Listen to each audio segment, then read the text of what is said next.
parler un petit peu du chamanisme, ou vous parler en tout cas de ma vision du chamanisme. Le chamanisme qui existe depuis que l'homme existe, hein, donc c'est très très très très vieux, hein, ça peut remonter à quelque chose comme 100 000 années même, ce qui est pas mal, ce qui est pas rien, un grand temps de pratique, voilà déjà pour le chamanisme.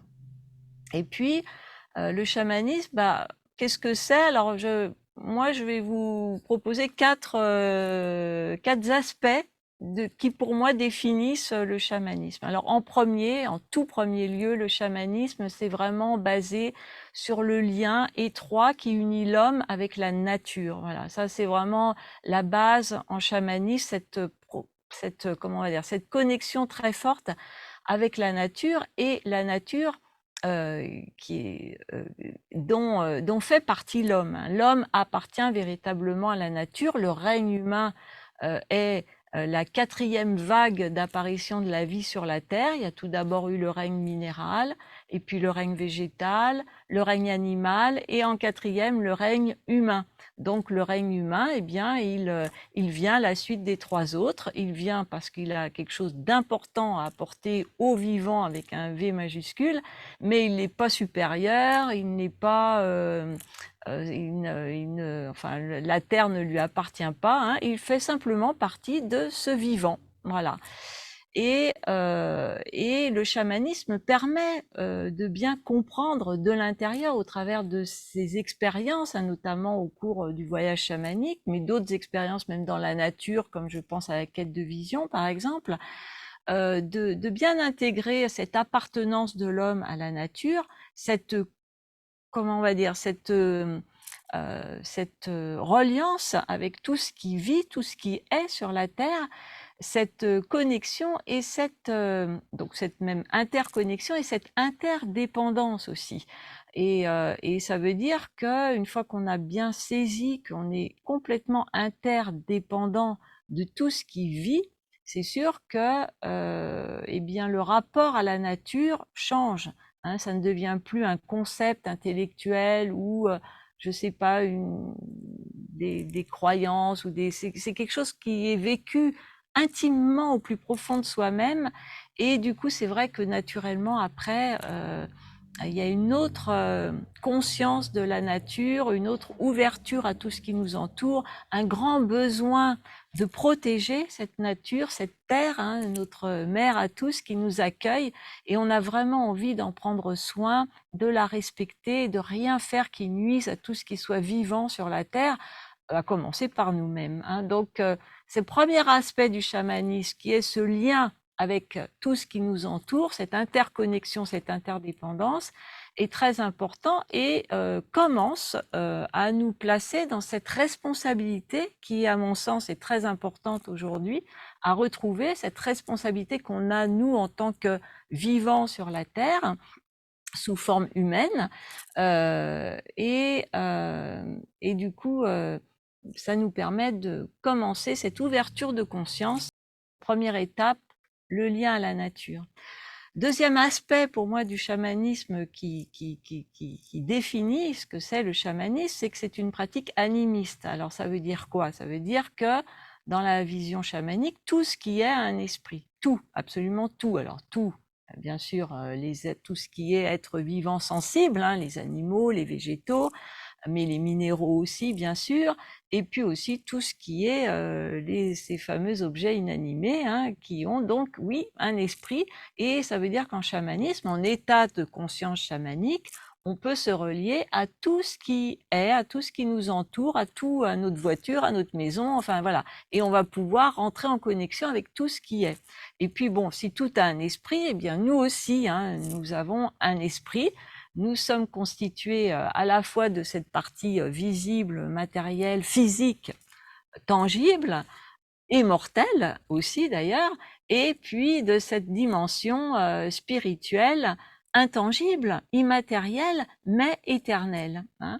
Donc ça nous rappelle ça aussi, que nous aussi, on est un esprit incarné, et de ce fait aussi, eh bien, on va un petit peu plus loin dans cette prise de conscience de la responsabilité que nous avons envers nous-mêmes, envers les autres, envers le monde et la vie, et puis de cette conscience aussi que nous avons besoin d'ouvrir sur, j'ai envie de dire, plus grand que nous, en tout cas plus grand que notre petit moi et de la vie qu'on mène pour justement, eh bien, ça je vais y revenir après, guérir et puis aussi trouver du sens à la vie et trouver la joie et la paix, etc.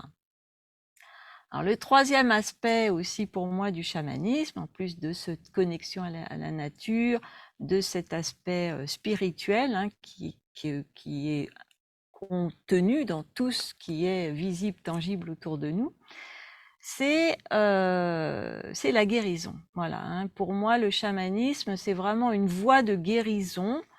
Qu'est-ce qu'on guérit avec le chamanisme? C'est l'âme. On guérit l'âme.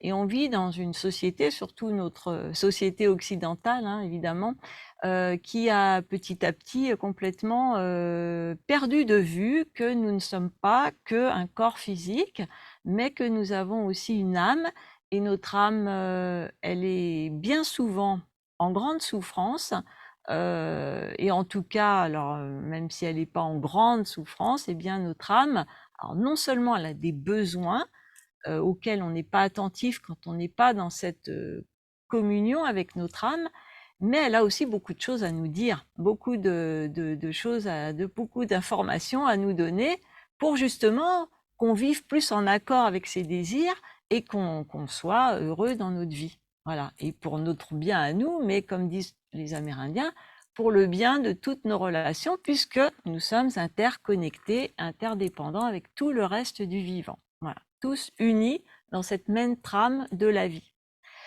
Donc, le fait de pouvoir guérir son âme, alors son âme individuelle, mais comme aussi une grande loi du chamanisme, c'est que l'intérieur et l'extérieur ne sont pas séparés. C'est-à-dire que le monde extérieur est vu comme le prolongement finalement de nos univers intérieurs et que on peut dire que l'extérieur est le reflet de ce qu'il y a à l'intérieur de nous. Ce qui veut dire que quand on commence à se mettre à l'écoute de son âme, à prendre soin de son âme, à guérir son âme, enfin on va dire automatiquement, on se met à prendre soin de l'âme du monde et à guérir l'âme du monde. Et ça aussi, hein, troisième étape vers cette responsabilité qui est la nôtre aujourd'hui en tant qu'humain, hein, j'insiste bien sur en tant qu'humain, et aussi cette prise de conscience, cette ouverture de conscience que l'on doit avoir hein, collectivement pour, si on veut avoir une chance d'inverser un petit peu tout ce qui s'est mis en place ces dernières ça fait très longtemps en fait hein, que l'homme maltraite beaucoup de choses sur la terre, à commencer par lui-même d'ailleurs. Et puis bon, on est arrivé à des extrêmes aujourd'hui hein, avec ce qui se passe dans la nature, ce qui se passe chez les hommes, avec toutes les guerres, les problèmes écologiques, voilà, toutes les inégalités, toutes ces séparations en fait hein, qu'on a mis en place petit à petit, tous ces problèmes relationnels aussi entre nous et nous et les autres, nous et aussi la Terre et tout le vivant sur la Terre, on a séparé. Et aujourd'hui, il est grand temps de prendre conscience de ça, parce que finalement, notre âme est en souffrance, notre âme a besoin, mais l'âme du monde est en souffrance. Hein. On arrive à un stade où l'âme du monde a besoin qu'on s'en occupe. Et comment on va s'en occuper hein, concrètement? On va pas aller... on peut bien sûr se connecter en voyage chamanique à l'âme du monde et commencer à la guérir, mais en fait, la meilleure façon de guérir l'âme du monde, c'est individuellement, chacun, commencer par guérir notre propre âme, à prendre nos responsabilités en tant qu'être humain et à ouvrir notre conscience et à faire, en fait, à vivre en conscience. C'est-à-dire qu'au quotidien, toutes nos actions, qu'elles soient, que ce soit les actes que l'on a, les paroles que l'on dit, les pensée que l'on a aussi, enfin tout ce que l'on fait finalement, soit fait le plus possible évidemment, en conscience pour le bien de tous, pour cesser de porter atteinte, aux vivants comme on le fait depuis trop longtemps. Et puis voilà, donc ces 3 aspects-là qui sont 3 aspects importants à mon sens dans la pratique du chamanisme. Et puis comme, en chamanisme et notamment chez les Amérindiens, mais aussi, c'est assez universel finalement, le nombre 4 est très important parce qu'il permet la stabilité et qu'il y a beaucoup de choses dans la nature qui fonctionnent par 4, comme les 4 directions, les 4 saisons, et cetera, et cetera. Eh bien, j'ai voulu mettre un 4e aspect en exergue, on va dire. Et le 4e, bah, c'est l'amour. C'est l'amour parce que de toute façon, rien de toutes ces belles paroles ne peuvent avoir de sens s'il n'y a pas d'amour à la base. Et puis, alors je parle de l'amour évidemment, hein, avec un grand A, hein, pas l'amour avec le petit a qui est une émotion, hein, une belle émotion, mais je ne parle pas de cet amour-là, je parle de l'amour avec un grand A comme absolu aussi, hein, et c'est cette force, pour moi, l'amour, il y a quelque chose de sauvage dans l'amour aussi, c'est-à-dire quelque chose de vertical, de fort, qui peut être parfois, comment on va dire, implacable aussi, hein, mais c'est cet amour-là qui va permettre l'amour véritablement pour soi-même, l'amour véritable pour les autres, hein, indépendamment des relations, etc. L'amour inconditionnel, hein, et l'amour véritable pour tout ce qui est vivant sur la terre, l'amour véritable de la terre, l'amour de la vie. Enfin, c'est toute cette énergie-là, hein, qui va permettre aussi que nous allions de mieux en mieux et que le monde aille, en général, aille mieux. Voilà, et qu'on arrive à, à laisser émerger, hein, cette voix-là, ce que j'appelle la voix du cœur, qui est très chère, qui m'est très chère, et c'est cette voix-là qui va nous permettre de laisser émerger ce qu'on appelle le nouveau monde, hein, ou l'âge d'or, c'est-à-dire un monde qui va fonctionner sur de nouvelles valeurs qui vont plus être des valeurs yang, de travail, de compétition, de rivalité, de séparation, etc. Mais un monde dont les valeurs seront bah, l'amour justement, hein, mais concrètement c'est quoi? C'est l'entraide, le partage, la bienveillance, l'écoute, la solidarité, la fraternité, la sororité, etc., etc. Voilà. Moi personnellement, c'est à ce monde-là que j'aspire, c'est ce monde-là pour lequel j'œuvre depuis, alors même si je suis dans le chamanisme depuis longtemps, finalement ça fait peut-être pas si longtemps, depuis que j'ai compris, depuis que j'ai ouvert quelque chose au niveau aussi du cœur. Et, euh, et voilà. Donc c'est pour moi le 4e pilier, on va dire, ou la 4e le 4e aspect de ce qui définit à mon sens le chamanisme. Il pourrait y en avoir d'autres, hein. Il pourrait y avoir notamment, je pense, à tout ce qui va être magie, hein, parce que le chamanisme, grâce au voyage chamanique, hein, là, on entre dans des dimensions, on quitte ce plan de la réalité ordinaire, matérielle, souvent bien pesante et compliquée, pour entrer dans un monde qui existe véritablement, hein, mais qui est un monde dans lequel tout est possible, dans lequel il n'y a pas de limite.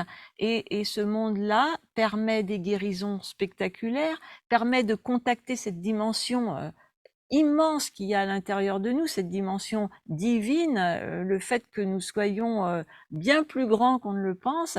Et du coup, une fois que tout ça est en place, eh bien, on découvre tous les pouvoirs qu'on a aussi, puis tout le côté magique de la vie.